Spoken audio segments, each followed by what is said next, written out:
اللہ الرحمن الرحیم۔ سورۃ البقرہ اور آیت نمبر 16۔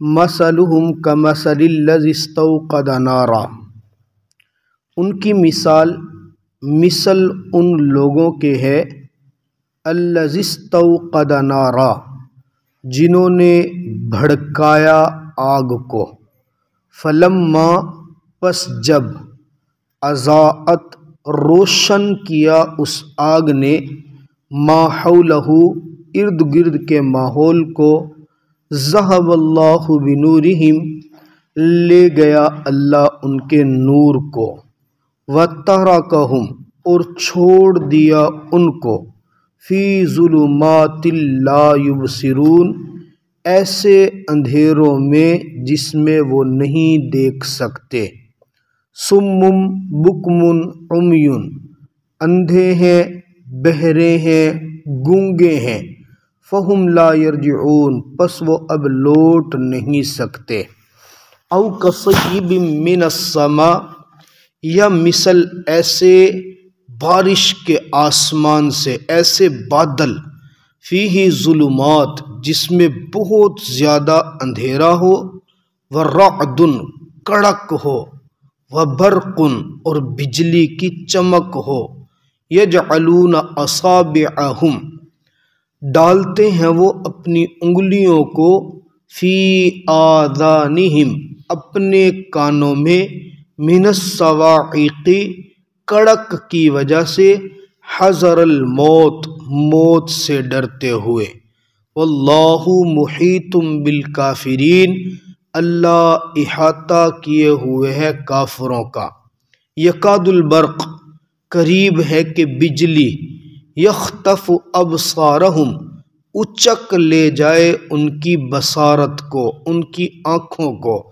کلما اضاء لہم، جب کبھی روشنی ہوتی ہے ان کے لیے، مشوا فیہ، تو وہ اس میں چل پڑتے ہیں، وَإِذَا أَظْلَمَ عَلَيْهِمْ، اور جب تاریکی چھا جاتی ہے ان پر، قاموا، تو وہ کھڑے رہتے ہیں، وَلَوْ شَاءَ اللَّهُ، اگر چاہے اللہ، لَذَهَبَ بِسَمْعِهِمْ وَأَبْصَارِهِمْ، تو البتہ ختم کر دے، لے جائے ان کی قوت سماعت کو اور ان کی بصارت کو، ان اللہ علی کل شیء قدیر، بے شک اللہ ہر چیز پر قدرت رکھنے والا ہے۔ حضرات محترم، ہمارے درس کے اندر سورہ بقرہ کا یہ حصہ، گزشتہ درس میں آپ نے سنا کہ یہ 13 آیات مبارکہ میرے اللہ نے منافقین کی نشانیوں کے بارے میں اتاری ہیں۔ منافق 2 قسم کے لوگ تھے۔ ایک منافق وہ تھے جو اپنے نفاق کے اوپر پکے تھے، ان کا دل بالکل پکا تھا، وہ اپنے آپ کو صحیح سمجھتے تھے اور مسلمانوں کو غلط سمجھتے تھے، اور وہ اپنے اس عمل کو کہ ظاہراً مسلمانوں والا کام کرنا اور باطناً کفر پر پکے رہنا، اس پر وہ پکے تھے۔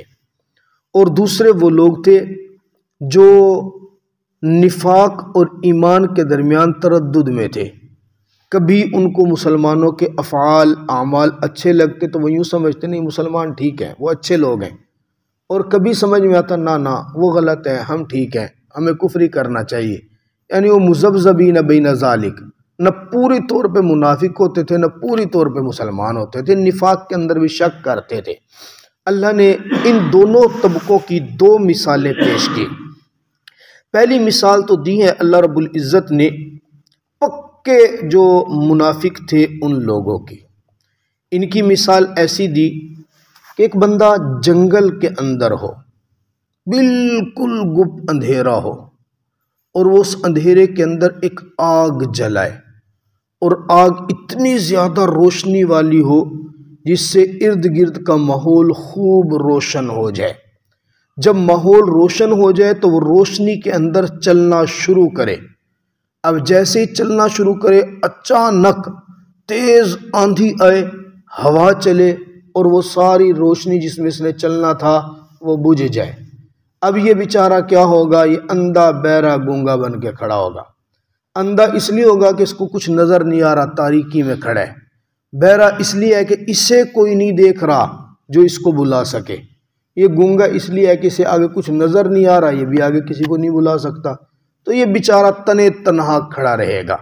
یہ منافق بھی ایسا ہی ہے، یہ کھڑا ہوتا ہے اپنے کفر پہ پکا ہو کے کھڑا ہے۔ اس کو جب کبھی نظر آتا ہے مسلمانوں کے اندر کوئی بھلی بات تو یہ کہنا شروع کر دیتا ہے میں بھی مسلمان ہوں، تھوڑا سا چلنا شروع کرتا ہے۔ پھر جہاں تھوڑا سا سیک پڑتا ہے، تھوڑی سی پریشانی آتی ہے، فوراً پیچھے ہو جاتا ہے۔ جیسے پیچھے ہوتا ہے تو اللہ رب العزت اس سے ایمان کا نور کھینچ لیتا ہے۔ جب ایمان کا نور اور ایمان کی برکت کھینچ لیتے ہیں تو یہ ایسے اندھا بہرا گونگا ہے۔ اب بظاہر تو ان منافقین کی آنکھیں بھی تھی، بظاہر ان کے کان بھی تھے، بظاہر یہ بولتے بھی تھے۔ اب اللہ فرما رہے ہیں یہ اندھے بہرے گونگے ہیں، مطلب اللہ رب العزت نے جو آنکھ دی ہے نا اس کا بھی مخصوص ایک کام بتایا ہے، کان دی ہے نا اس کا بھی مخصوص ایک کام ہے، زبان دی ہے اس کا بھی مخصوص کام۔ اللہ نے آنکھ دی ہے کہ ہم اس سے حق کو دیکھیں، سچ دیکھیں، اللہ کی قدرت کی نشانیاں دیکھیں اور اللہ کی قدرت کو پہچانیں۔ ہمیں کان دیا ہم اس سے حق سنیں، سچ سنیں، پھر سن کے اس کو سمجھیں۔ زبان اللہ نے دی ہم اسے حق بولیں، سچ بولیں اور اللہ کی تعریف کے نغمے گائیں۔ اب وہ منافق اندھے بہرے گونگے ہیں کیونکہ ان کو حق نظر ہی نہیں آتا، وہ حق دیکھنا ہی نہیں چاہتے، تو اللہ نے بھی مہر لگا دی اب تمہیں نظر ہی نہیں آئے گا۔ جو حق نہ دیکھے وہ اندھا ہے۔ کانوں کے اوپر مہر لگا دی، ان کو حق سنائی نہیں دیتا، سن بھی لیں تو ان کو سمجھ نہیں آتا، حق ان کی زبان پہ جاری نہیں ہوتا، اس لیے اللہ فرماتے سم بکم عمی، اب ان کے یہ اندھے بہرے گونگے ہیں۔ دوسری ایک مثال دی او کصیب من السماء فیہ ظلمات ورعد، یہ ایسے لوگ ہیں کہ یہ اندھیرے کے اندر کھڑے ہیں، انہوں نے کوئی آگ نہیں جلائی ہے، کوئی روشنی نہیں کی ہے، بس یہ کھڑے ہیں آسمان پر۔ جب بندہ کسی ایسی جگہ پہ کھڑا ہو جو کھلا میدان ہو اور کھلے میدان کے اندر اس کے پاس چلنے کے کوئی اسباب نہ ہو، اب وہاں یا تو چاند کی روشنی ہوگی تو بندہ چلے، یا پھر اچانک موسم خراب ہو جائے تو بجلی کڑکے، اس کے کڑکنے کے ساتھ ساتھ تھوڑی سی روشنی ہو تو بندہ چلتا ہے۔ اب یہ ایسے ہی ہے، مسلمانوں کے اوپر جب فتوحات کا کڑک آتی ہے، تھوڑا سا اللہ ان کو عروج دیتے ہیں، یہ فوراً ان کے ساتھ چلنا شروع ہو جاتے ہیں، اور جیسے ان کے اوپر وہ تھوڑی سی پریشانی آتی ہے تو یہ بالکل پیچھے ہو جاتے ہیں، پھر ان کے ساتھ چلتے نہیں ہیں۔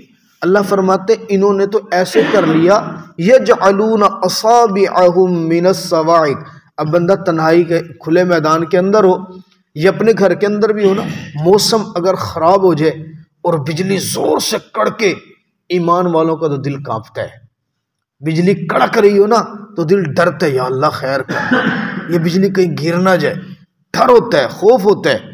ان کا بھی ایسا ہی معاملہ ہوتا ہے کہ جب ان کو بجلی کی کڑک زیادہ ہو تو بجلی کی کڑک کی وجہ سے ان کو خوف ہوتا ہے۔ ان منافقین کو تو یہ مثال دے کے اس لیے کہا کہ ان کو دیکھ نظر آتا ہے نا مومنین کے فتوحات، ان کی فتوحات کی وجہ سے ان کے دل میں ایسے ہی خوف ہوتا ہے جیسے اس بندے کو بجلی کا کڑک کا خوف ہوتا ہے۔ ان کو ڈر ہوتا ہے ہم تو منافق ہیں، ابھی تو ہمارا نفاق چھپا ہوا ہے، مسلمانوں کو قوت مل گئی تو نفاق ظاہر ہوگا، جب ظاہر ہوگا پھر ہماری بچت کوئی نہیں ہے، پھر جناب والا ہمیں بچت کسی نے نہیں، چھوڑنا کسی نے نہیں ہے۔ اللہ فرماتے ہیں یہی پریشانیاں تمہیں لے ڈوبیں گی۔ پکا مومن جو ہوتا ہے اس کو موت کا خوف ہی نہیں ہوتا، کیونکہ حدیث مبارکہ میں آیا تحفۃ المؤمن الموت، مومن کا تو تحفہ ہے موت، یہ موت مومن کا تحفہ ہوتی ہے۔ کیوں؟